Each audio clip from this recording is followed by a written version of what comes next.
Bukod po sa Divisoria, paborito rin puntahan ng mga mamimili ang Baclaran. Kaya naman kamustahin po natin ang Christmas shopping naman sa Baclaran sa live report ni Athena Imperial. Athena?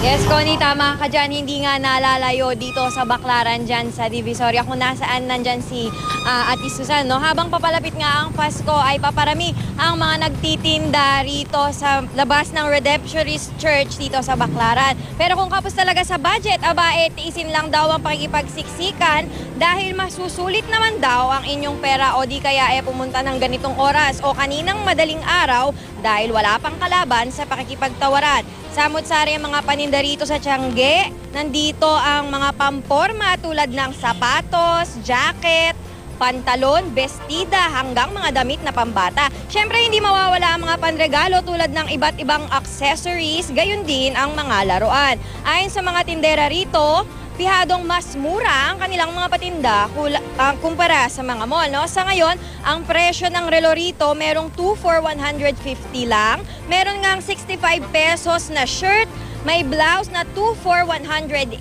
may bestida na 2 for 180 rin, may damit na pambata na 50 pesos lang, leggings 150 pesos, yung mga pantalon 200 to 280 pesos lang, ang mga accessories, yung mga kikay dyan. Meron dito 50 pesos to 150 pesos lang, yung mga tsinelas 100 to 150 pesos at yung mga sapatos 200 to 250 pesos lang. At dito nga, kung magaling ka raw makipagtawaran, bababa pa ang presyo ng mga binibili mo, lalo na kung mamamakyaw ka. Pero syempre, dahil isa itong pampublikong lugar, kailangan pa rin ng iba yung ingat kung mamimili rito. Iwasang gamitin ang cellphones kung di naman importante ang iti-text o tatawagan, at ingatan ang mga bag, pitaka at iba pang mahalagang gamit.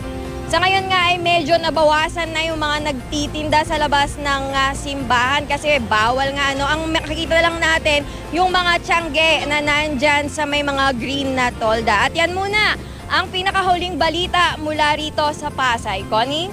Salamat, Athena Imperial.